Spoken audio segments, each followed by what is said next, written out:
CM Dhami ने प्रदेश के विकास को लेकर मास्टर प्लान तैयार कर लिया है, जिसके तहत वो हर हफ्ते एक जिले का दौरा करेंगे और वहां विकास योजनाओं की सौगात देंगे। उत्तराखंड के विकास को लेकर सीएम का मास्टर प्लान सामने आ चुका है।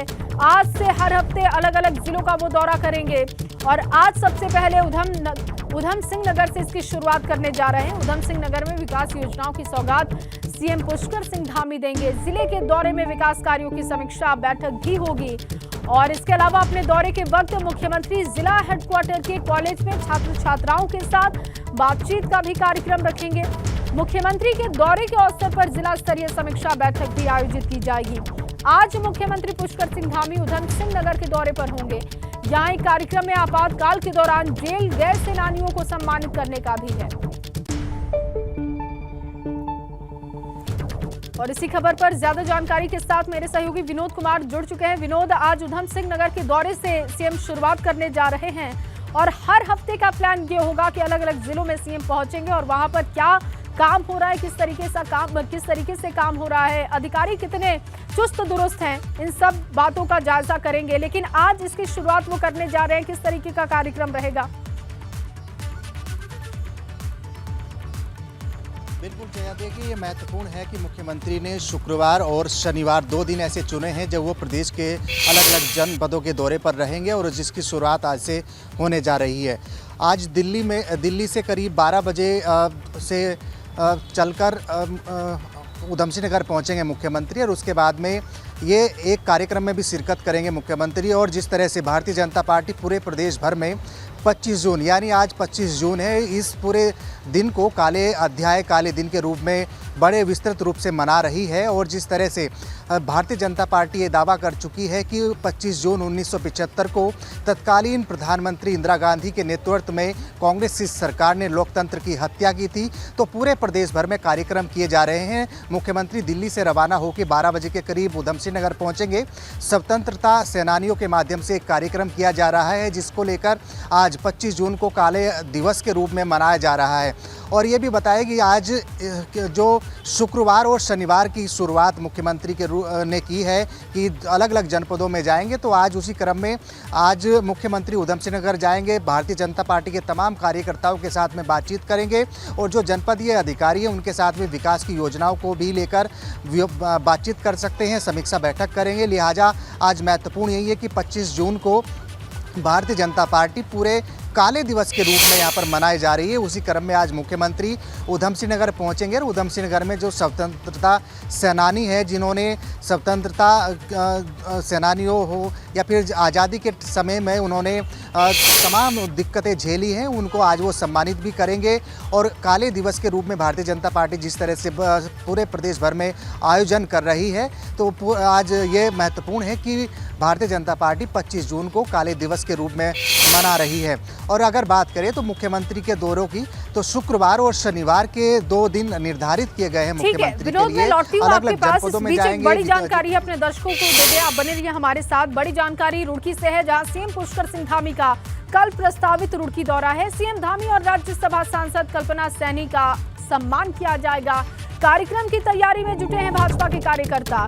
रुड़की के नेहरू स्टेडियम में ये सम्मान समारोह का कार्यक्रम होगा। कल दौरा प्रस्तावित है सीएम का रुड़की का, जहां पर राज्यसभा सांसद कल्पना सैनी भी होंगी और इसके अलावा सीएम पहुंचेंगे, जहां पर कार्यक्रम रखा गया है। विनीत त्यागी मेरे सहयोगी जुड़ चुके हैं रुड़की से। विनीत, क्या कल के कार्यक्रम को लेकर जानकारी आपके पास? जी बिल्कुल, देखिए जया, जिस तरह से मुख्यमंत्री कल जो है उपचुनाव जीतने के बाद पहली बार रुड़की दौरे पर आ रहे हैं, भाजपा कार्यकर्ताओं ने प्रेस वार्ता करी, जानकारी दी है कि कल जो है 26 जून को जो है मुख्यमंत्री पुष्कर सिंह धामी और जो राज्यसभा सांसद अभी बनी है कल्पना सैनी, उनका जो है सम्मान समारोह जो है किया जाएगा और रुड़की के नेहरू स्टेडियम में सम्मान समारोह होगा। तो जिसको लेकर भाजपा जो कार्यकर्ता है वो पूरी तरह से तैयारियों में जुटे हुए हैं। हालांकि अभी चलिए, बहुत शुक्रिया विनीत आपका तमाम जानकारी के लिए। और अगली बड़ी जानकारी देहरादून से है, जहां रामविलास यादव की बढ़ सकती है मुश्किलें, ये तय है क्योंकि रामविलास की पत्नी से पूछताछ की अब तैयारी विजिलेंस कर रही है। रामविलास के परिवार में कई लोगों से पूछताछ हो सकती है, ये साफ है, क्योंकि सही जवाब न मिलने पर पत्नी पर भी शिकंजा संभव है। बहुत जल्द रामविलास को रिमांड पर लेने की भी तैयारी है। आपको बता दें कि आज से 500 गुना अधिक संपत्ति मामले में रामविलास यादव के खिलाफ विजिलेंस ने जांच के बाद ये कार्रवाई की है। बुधवार रात गिरफ्तारी के बाद अब रिमांड पर लेने की तैयारी है और अभी रामविलास यादव न्यायिक हिरासत में है।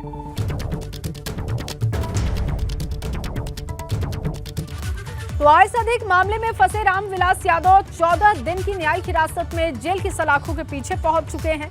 मुख्यमंत्री पुष्कर सिंह धामी कह रहे हैं कि प्रदेश में करप्शन किसी भी कीमत पर बर्दाश्त नहीं होगा, मगर कांग्रेस ये सवाल कर रही है कि अगर सरकार भ्रष्टाचार पर इतनी ही सख्त है तो लोकायुक्त क्यों नहीं ला रही है।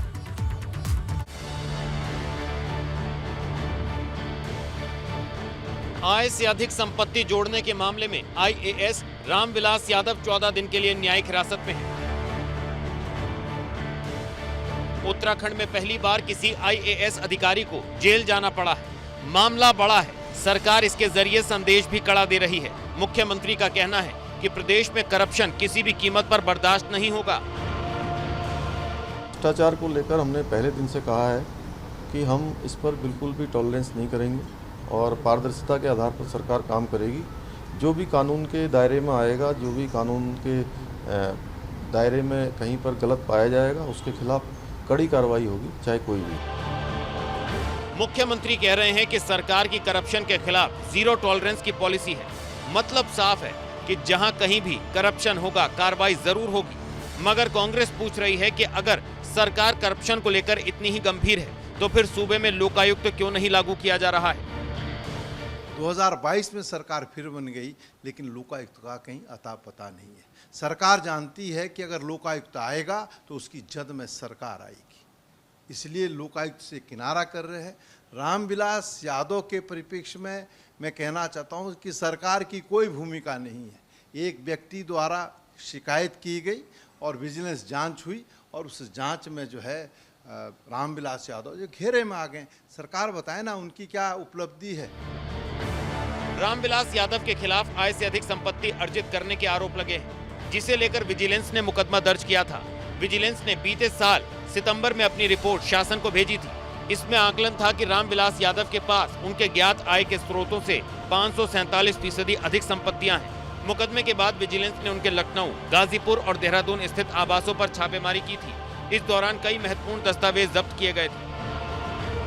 गिरफ्तारी से बचने के लिए रामविलास यादव हाई कोर्ट पहुंच गए थे, लेकिन रामविलास यादव को वहां से भी राहत नहीं मिली, जिसके बाद विजिलेंस ने शिकंजा कसा और रामविलास को 13 घंटे की पूछताछ के बाद पहले गिरफ्तार किया गया, फिर कोर्ट में पेशी के बाद 14 दिन की जेल में भेज दिया गया। एबीपी गंगा के लिए देहरादून से पंकज राणा के साथ दिल्ली से अविनाश तिवारी की रिपोर्ट।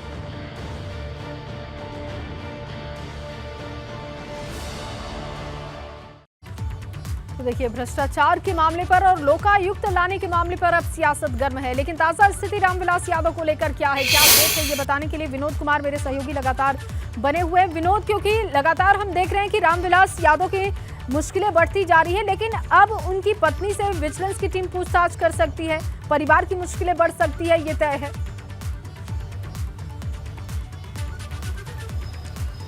बिल्कुल जया, देखिए विजिलेंस के जो सवाल जवाब थे उसमें बिल्कुल रामविलास यादव कोई भी जवाब संतोषजनक नहीं दे पाए थे। और जब विजिलेंस की टीमों के माध्यम से अलग अलग सवाल किए जा रहे थे कि ये प्रॉपर्टी कहाँ से आई, इस खाते में पैसे कहाँ से आए, तो उन्होंने सारा हवाला अपनी पत्नी के नाम से दिया। यानी ये मान लीजिए कि जब भी कोई सवाल विजिलेंस के द्वारा किया जा रहे थे तो सिर्फ उनका यही कहना था कि मेरी पत्नी को पता है। तो विजिलेंस अब सबसे पहले तो रिमांड लेने की तैयारी कर रही है कि अभी जो न्यायिक हिरासत में जेल भेजे गए हैं रामविलास यादव, उनकी रिमांड हो, सवाल जवाब उसके बाद होंगे। आखिरकार किस तरीके की प्रॉपर्टी कहाँ से आई, तमाम सवाल जवाबों की तैयारी विजिलेंस कर रही है। और दूसरी बात, पत्नी का जिस तरह से सवाल विजिलेंस के द्वारा रामविलास यादव से किए जा रहे थे, तो सारे सवाल में पत्नी को उन्होंने बिल्कुल प्राथमिकता दी कि सब कुछ अगर पता है तो मेरी धर्म पत्नी को पता है। तो विजिलेंस अब उनकी पत्नी से भी पूछताछ करने जा रही है। हालांकि विजिलेंस के द्वारा जो उनके 6 खाते थे अलग अलग बैंकों में, उनको फ्रीज कर दिया गया है। इसके अलावा तमाम दस्तावेज कंगाले जा रहे हैं अभी तक भी। और जिस तरह से से 15 संपत्ति देहरादून में है, गाजीपुर, लखनऊ और तमाम पैतृक आवास में उनकी संपत्तियां पाई गई हैं। उसको लेकर भी अभी गहनता से जांच विजिलेंस कर रही है कि प्रॉपर्टी किसके नाम पर है, खातों में पैसा कहां से आया है। ये तमाम ऐसे तथ्य हैं जिनको लेकर विजिलेंस जांच कर रही है। लेकिन अभी ये कहा जा सकता है कि अभी रामविलास यादव की मुश्किलें नहीं थम सकती, क्योंकि वो अभी तक 14 दिनों के लिए न्यायिक हिरासत में जेल भेज दिए गए हैं। उसके अलावा परिजनों से भी विजिलेंस पूछताछ कर सकती है, क्योंकि तमाम सवालों में उन्होंने पत्नी का हवाला दिया, परिजनों का हवाला दिया और कहां से कौन सी संपत्ति आई है, कौन से खाते में कितने पैसे हैं, उन्होंने पत्नी का सारा नाम इतनी बार रामविलास ने लिया है तो अब तो उनकी मुश्किलें बढ़नी तय है। और देखिए पूछताछ में क्या बातें सामने आती है, इस पर भी निगाहें होंगी। फिलहाल के लिए आपका बहुत शुक्रिया तमाम जानकारी के लिए।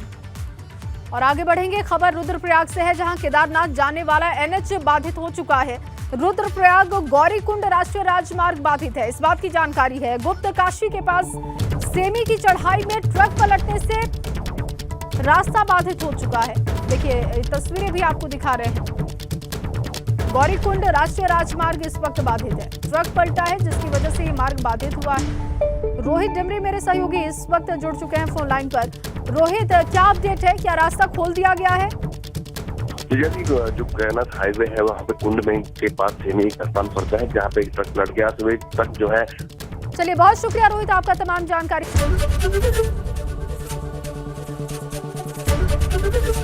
एबीपी गंगा, खबर आपकी, जुबान आपकी।